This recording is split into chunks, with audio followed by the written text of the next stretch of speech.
tell which Hyperlapse was a GoPro Hero 7 and which one was the DJI Osmo Pocket? Well, you're going to find out in the video coming up because we're going to do a side-by-side comparison. So let's get right to it. Hi everyone, I'm Breck Aramella with BreckAramella.com, and in this video we're going to do a side-by-side comparison of the GoPro Hero 7, the DJI Osmo Pocket, with the new Hyperlapse feature that the Osmo Pocket has. It only got this feature recently with the latest firmware update. So the GoPro 7 has had it for a long time, but now we have it with the DJI Osmo Pocket, and in the future we should have it with Osmo Action as well. And when we get that, I'll do a comparison with that as well. Before we start this video, I just want to thank each and every one of you for subscribing to my channel, helping it get to 10,000 subscribers. And because I just reached 10,000 subscribers, I'm going to do a giveaway at the end of this video. And I'd also like to give a shout out to Bluehost. I've used their hosting service for the past 8 years. They have the best customer service, not just great web hosting if you're looking for a website, but they have great customer service. You always can talk to someone, and it's just a pleasure working with them. That's why I'm giving them a shout out. I do have an affiliate link below. When you click on that, I do get a small commission at no extra charge to you. So if you need a website, you need web hosting, there it is. All right, so let's get started with the video. So first off, I'm going to explain my setup, how you get started with Hyperlapse, and then we're going to go into the comparison. So I start out with this, I just picked this up, this Manfrotto. It's a monopod, but it's also like a selfie stick. So you can extend it, basically these latches right here, you just extend it out. And it goes all the way up to 4.5 feet, so it gets really, really long. The nice thing about it, the reason why you'd want it that long is because you can use it like a monopod. So I really like this. I just got it, so I've only used it a few times, but I really like it so far. And on the bottom it has this little screw, so you can screw it into something else, and you can just put this on the end. So if you want to use it like a monopod, and then you can just put it down on a flat surface like that and use it like a monopod. Monopods are nice because for running and gunning using action cameras, a lot of times you don't want to carry around a tripod. This thing is light and pretty small, I'd say. You know, you can fit it in most camera bags. And it also comes with a ball head at the top. Now the reason the ball head is nice is because you can loosen it up and you can move it in all different directions. You know, you can move it up, down, in all different directions like that if you needed to do a different angle. And then if you just wanted to have it normal, you could just tighten it up and it's right there. Then I also had this little bracket on top. That way I could put on two different action cameras, two different cameras. The only thing that I thought could have been better is if this screw went up even a little farther, so I could have had a third screw, so I could put a third camera here if I wanted to compare 3 cameras, but you could add a bracket on here and put it out here so you can have 3 if you want. But it's good to have 2 cameras. The reason you'd shoot with 2 cameras is maybe you want to do a hyperlapse or like a time lapse with one of the cameras, and the other camera you just wanted to shoot normal, so you get 2 different types of footage. Or you could shoot, you know, if one camera like the Osmo Pocket is more narrow and the GoPro Hero 7 is more of a wide angle, if you want to get that wide angle shot and the narrow shot simultaneously, this is a good way to do it. It's Manfrotto, so it's good quality. It goes to 4.5 feet, so it's got a nice grip. So I like it so far. I'll put a link in the description below if you want to go check it out. Now let's talk about the setup. So when using Hyperlapse, you're going to have to go into the settings, and they both have similar settings, so it's pretty easy. So let's start with the GoPro Hero 7. So first thing you do is turn it on, and then you're going to click in the lower left hand corner on that camera icon, and then you're going to just swipe to the side there, and you're going to see the time warp video. So you click on that, and GoPro calls Hyperlapse time warp. Time warp, Hyperlapse, it's the same thing when using the GoPro camera. So click on the 4K on the camera settings right there, and we can do our different video resolutions. We're gonna shoot in 4K, and then we can click for field of view. They only give you one choice. I don't know why they have that, but just one choice right there. And then you can go in the different speeds. The nice thing about GoPro, unlike DJI, is that they tell you how many seconds of recording you're gonna have, because everything is obviously sped up. So this is a really helpful feature, so I like it. So when I start with 30x, I know I'm gonna have to record for 5 minutes to get 10 seconds of footage, or 10 seconds of hyperlapse footage. Then you can go to 15x and you see that you get 20 seconds of footage with 5 minutes. And as you go up, you get more and more time. With 10x, you get 30 seconds of footage for 5 minutes of recording. With 5x, you get 10 seconds for just 1 minute of recording. And then 2x is obviously twice as fast. So for every minute of recording, you get 30 seconds. Just divide by 2. It's simple math, but GoPro makes it nice and easy for you. So I really like that feature. And then just exit out and press record to start shooting. All right, guys, so now let's go with the Osmo Pocket as it turns on right there. Okay, so in the settings, you just swipe over, and when you swipe to the left, you're gonna see the different camera settings. You're gonna go down to where it says time lapse, then you're gonna swipe to the left, and then for time lapse, you have a couple different. You have the traditional time lapse, you have motion lapse, and then you have hyperlapse. All right, so click on hyperlapse. And then once you click on the hyperlapse in the lower left-hand corner, you can click on that. So if I click on that in the lower left-hand corner, that blue X with a number on it, you can go to the different speeds. Unlike GoPro, it doesn't tell you how long you're gonna get with the recording, but you can do the math. And I just showed you the amount of time you're gonna get with each recording. The two cameras are basically the same speed, as you're gonna see in the comparison coming up. You shoot 30 times fast, 15 times fast, 10 times fast, 5 times fast, and 2 times fast. Now I know most of you know what hyperlapse is, but I just wanted to point it out for those who may not know the difference between time-lapse, motion-lapse, and hyperlapse. Time-lapse is just speeding everything up when you put it on a tripod, okay? When the camera's not moving and everything's just speeding up, that's time-lapse. They're all basically related. They're like brothers and sisters or cousins. They're very closely related, okay? So that's time-lapse. Then we go over to motion-lapse. Motion-lapse is just like time-lapse, but it's moving. So it's gonna be on a tripod, but the camera's just gonna move to the side. It may go over and up or up and down. The camera just moves in different directions while being attached to a tripod. Then there's hyperlapse. Hyperlapse is meant to be time lapse while you're moving. Hyperlapse is just moving time lapse. So you're walking with this, or you're in a car, you're on a bike, you're just traveling somewhere, you're moving the camera around how you want to move it, just normal filming, and you're doing a time lapse, so everything's sped up. So that's hyperlapse. Now you may be asking yourself, why don't you just put it in time lapse?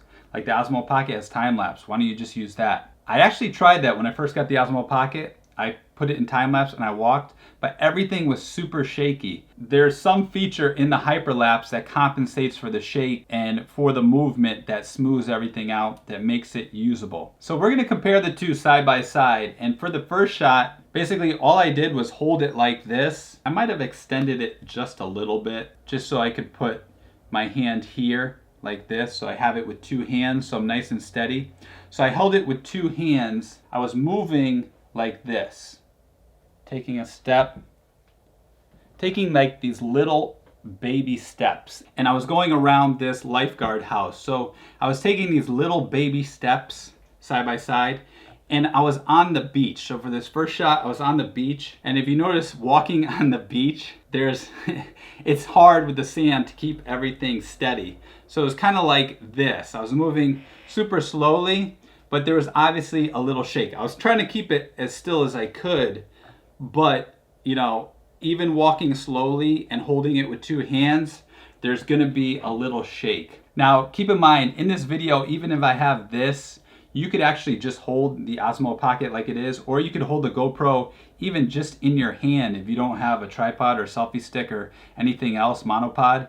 You could just hold it in your hand and actually do this because it has stabilization built into it, and this has a stabilizer as well built into it. Those are other ways you can do it. And I didn't want to do it with a gimbal because I know a lot of you out there just use your action cameras or the Osmo Pocket the way it is, because obviously this has a gimbal stabilizer built in, and this has the hyper smooth, so it kind of defeats the purpose. Like, you should be able to get steady footage just as it is. So that's why I did it like this for the entire video. All right guys, so let's take a look at the hyperlapse between these two, walking around in a circle around this lifeguard house, starting at 30x and moving our way down all the way down to 2x. All right, let's look at it right now.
right guys, welcome back. What did you think now that you saw the first comparison side by side? Was it kind of shocking?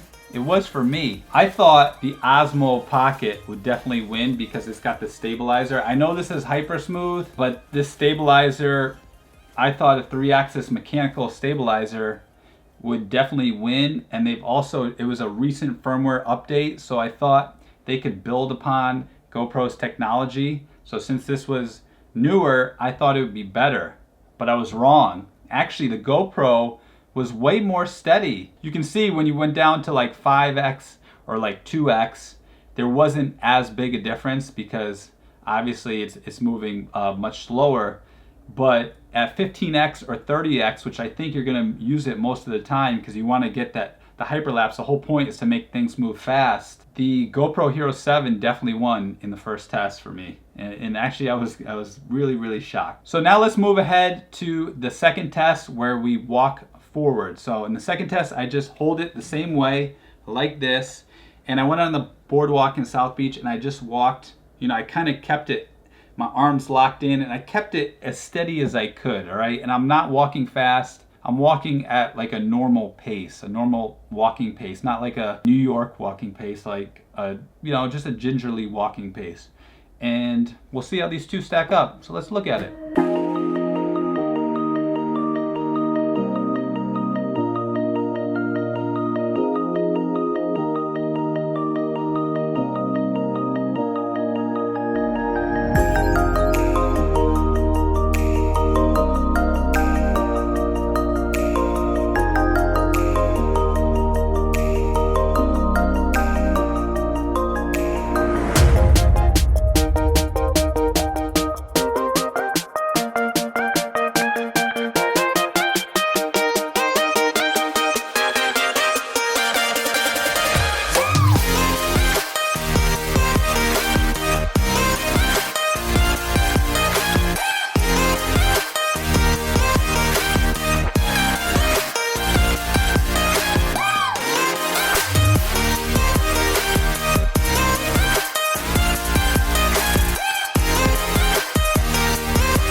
All right guys, what do you think?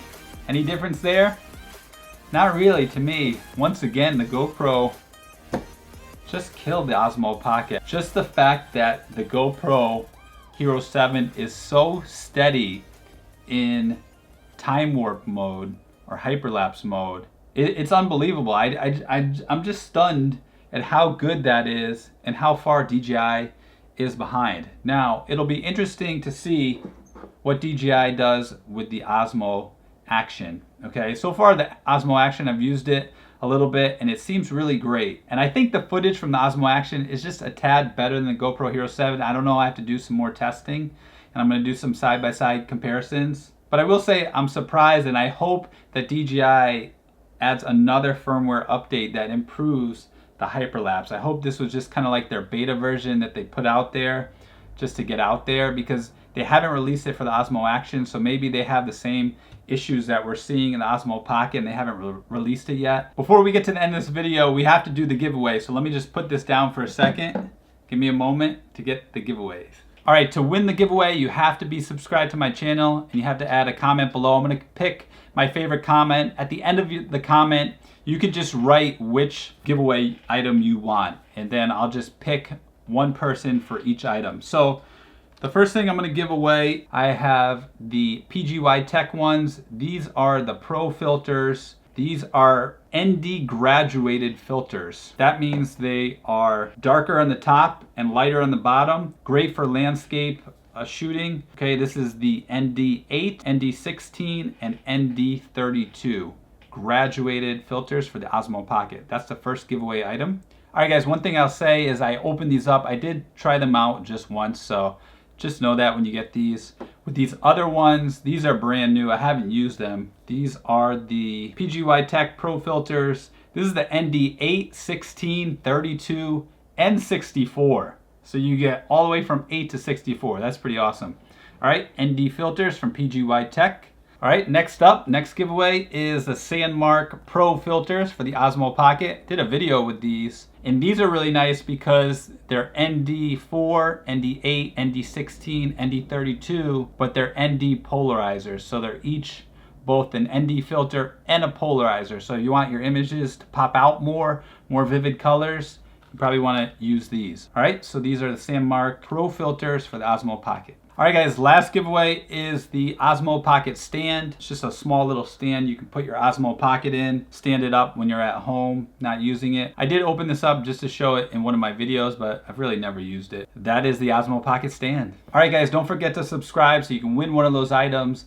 Leave a comment below, and then next to the comment, just write which giveaway item you want. We have 4 giveaways, so I'm gonna pick 4 winners. I'm gonna announce them in the next video, which will be on either Monday or Tuesday, so stay tuned for that. Once again, guys, thank you so much for subscribing to my channel. I hope you learned some stuff. I've learned a lot from you. If you have any questions or need anything, you can leave it in the comment, and I will do my best to try to help you out. Hope you enjoyed this video. If you did, give it a thumbs up. And if you haven't done so, please subscribe to my channel because I'm going to do more side-by-side comparisons. Also more videos with the Osmo action coming up. So don't forget to subscribe. Before I go, guys, remember, siempre pa'lante, nunca para atrás.